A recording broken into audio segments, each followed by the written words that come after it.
Do you remember when I wanted to be an artist? I kind of went back to it a little bit after I met Franco. And whatever's going on between Willow and Drew will hopefully work itself out. But I don't have to automatically fall in line, and neither do you, Maxie. Well, I think that we've talked about Heather Weber enough for one night. I certainly don't want her to derail this. I love seeing Jason and Elizabeth interacting. Thank you for bringing them back into each other's orbits. It truly makes me happy. Their conversation was awesome, and it highlights why Elizabeth is so understanding compared to Sam. Jason making up for lost time with his sons and building those relationships is heartwarming.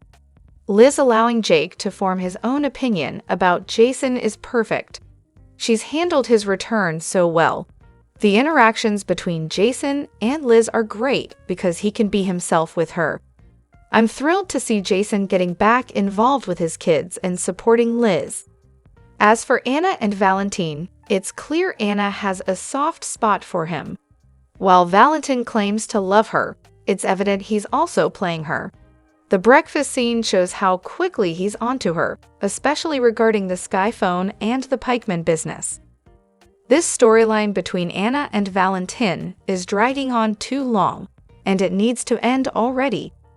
Anna's love for Valentin is clouding her judgment, and she might not be able to come through on this. Anyone else feel the same? Hello everyone, welcome back to my channel, Messy Syrup. It's me, Abby, here. I hope everyone is having a wonderful day. Keep watching, so let's dive into today's video. On the other hand, seriously, Jason should take action soon. Today, when Jason questioned Anna about spending the night last time, her response was a dismissive, "It just happened." Anna's overconfidence in her understanding of Valentin is clear. She's still in love and believes she knows him well enough that he would never hurt her. However, Jason may end up having to rescue Anna from this situation. Despite Anna's claims that she wants to take Valentin down, her emotions keep getting in the way. This storyline has dragged on for too long, and it's becoming boring. It seems likely that Valentin has cameras set up and is amusedly watching Anna try to be stealthy in the kitchen. As for Jason and Elizabeth, I hope they don't end up together. Elizabeth's reactions when she thought Jason shot Franco, and her past actions regarding her child's birth certificate show a complicated history between them.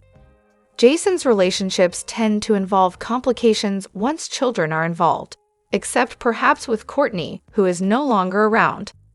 Personally, I find it uncomfortable to watch Anna and Valentin now, despite their great acting.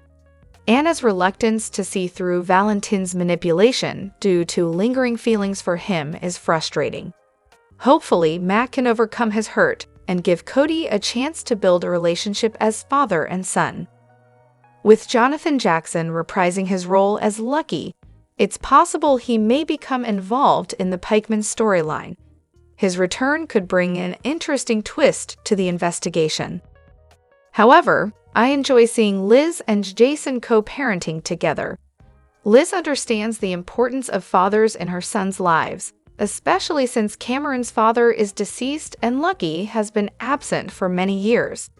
Her maturity in handling Jason's role in their sons' lives contrasts sharply with Sam's approach. Anna seems to relish her encounters with Valentine, which might explain why she's reluctant to involve Jason in handling him. She believes she can keep him out of jail, and perhaps has personal reasons for wanting to handle the situation herself. However, Jason sees through her motives, and it's time for him to take action rather than letting this drag on indefinitely. Anna's lack of progress in her job is frustrating, and it feels like she's more interested in aiding Valentin's escape than doing her duty. Could the writers let Heather escape from prison to kidnap Portia? Portia's actions have been grating on my nerves lately. It's refreshing that both Curtis and Trina are now understanding and accepting whatever legal outcome may result from Heather's case. While the interaction between Liz and Jason was enjoyable, it's clear that Jason is grappling with the consequences of his actions, particularly how they've distanced him from his children who are now forging their own paths. Regarding the children, Liz should talk to Sam about their shared connection through Jason's sons. Liz is commendably allowing Jake to decide on his own whether he wants a relationship with Jason, respecting his autonomy. In contrast, Sam's insistence that Danny stay away from Jason seems unwise and overly protective. I'm growing weary of Anna's storyline. It might be time to let her move on and focus on other characters. Characters like Lucy, whose storyline feels outdated, could be candidates for a refresh or reduction in screen time. The ongoing Sonny storyline, particularly with him potentially going off his medication, feels unnecessarily drawn out and could benefit from a resolution that adds more depth to the narrative without prolonging unnecessary drama.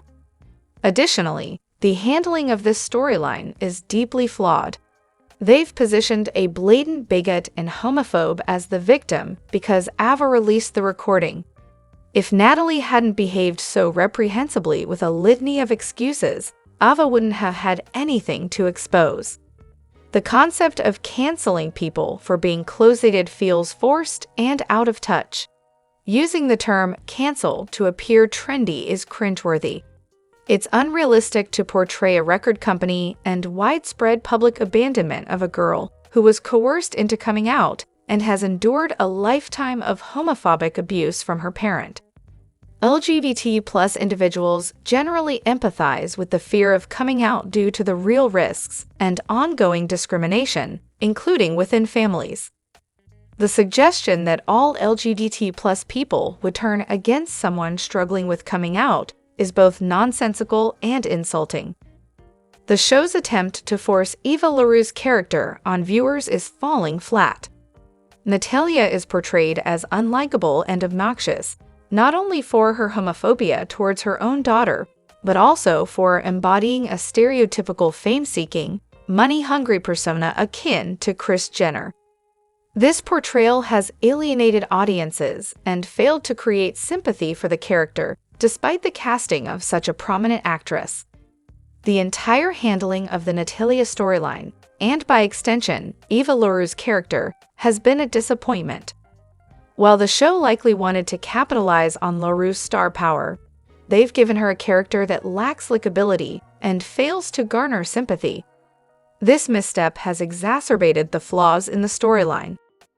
The narrative attempting to portray both sides in this scenario, as if the LGBT+ community would behave similarly to bigoted groups, is offensive and perpetuates a false equivalence. Drew's storyline appears poised to echo similar issues regardless of the context in which it unfolds. Moreover, I really miss Olivia's psychic visions on the show. They added an intriguing element and could tie up so many loose ends in the storylines. Imagine if she could foresee and prevent a Sonny breakdown, or have a vision of Spencer alive and being held captive. She could even foresee Austin's murderer and remind everyone, including her detective son, about the unsolved case. Her visions could also uncover the identity of the head of pikemen and shed light on the whereabouts of characters like Obrecht, Cyrus, Stella, and even her own son Leo. The potential for storytelling with Olivia's psychic abilities is limitless.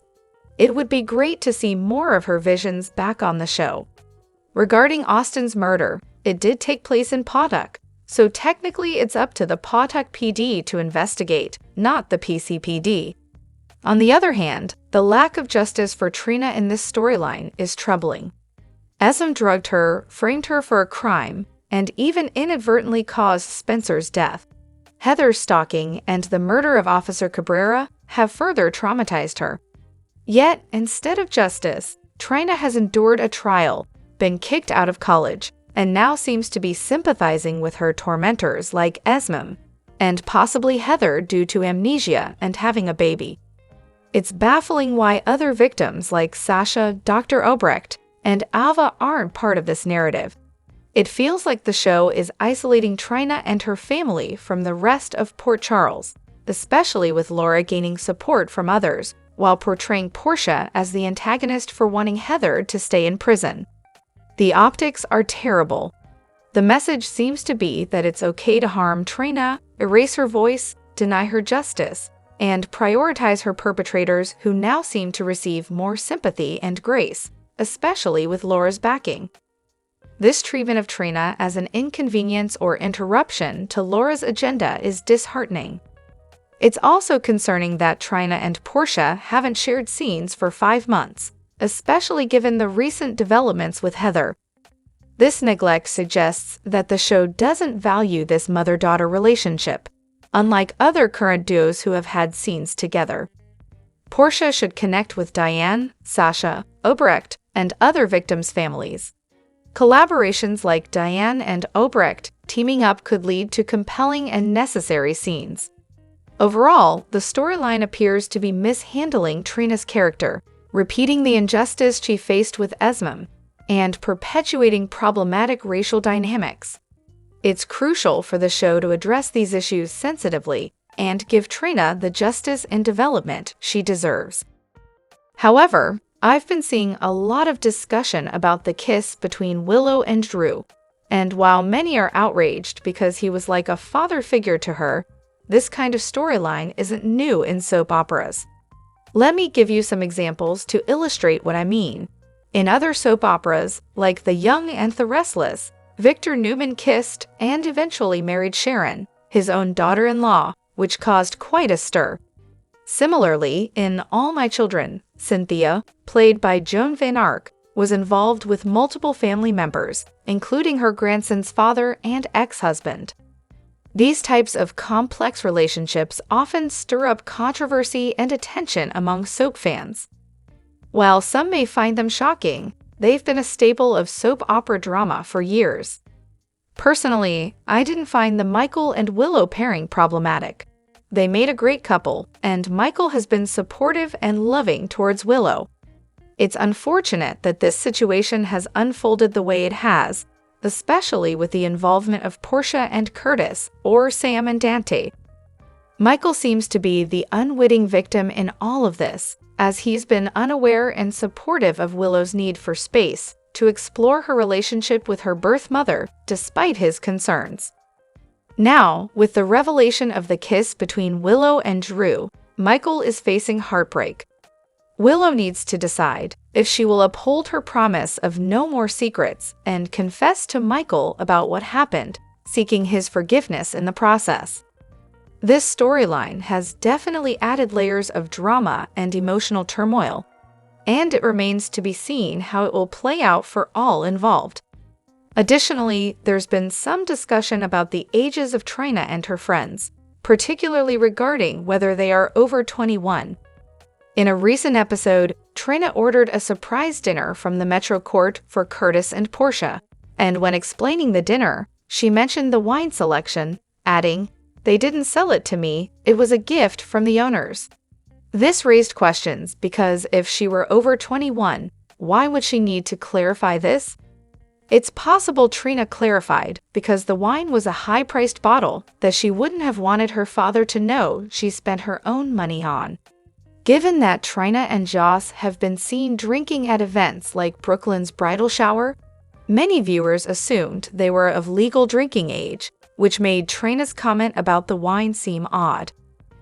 Others speculated that she was clarifying because Olivia or Nina, whichever owner gave her the wine, would have been breaking the law if they had sold it to her directly, assuming she was under 21. It might be worth revisiting the episode where they voted for the first time, as it provided context about their ages and could shed light on this ongoing discussion. Moreover, technically, Maxie and Cody are cousins. Maxie's biological father is Frisco, who is Mac's brother. Despite Mac raising her, Maxie feels a familial connection to Mac as her father figure, which is why she told Cody she considers herself his sister. Mac and Cody have the potential to build a strong relationship when the time is right.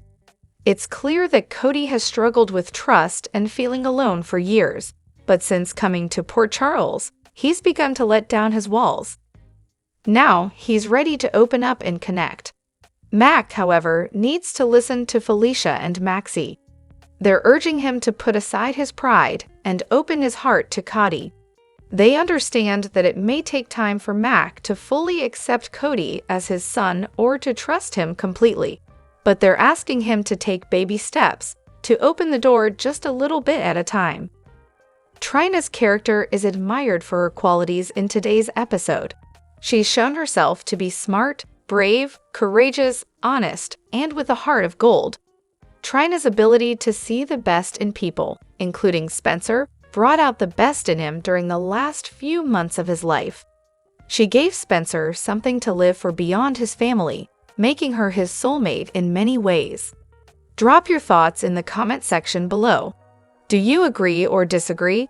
Don't forget to like, subscribe, and hit the notification bell for more updates.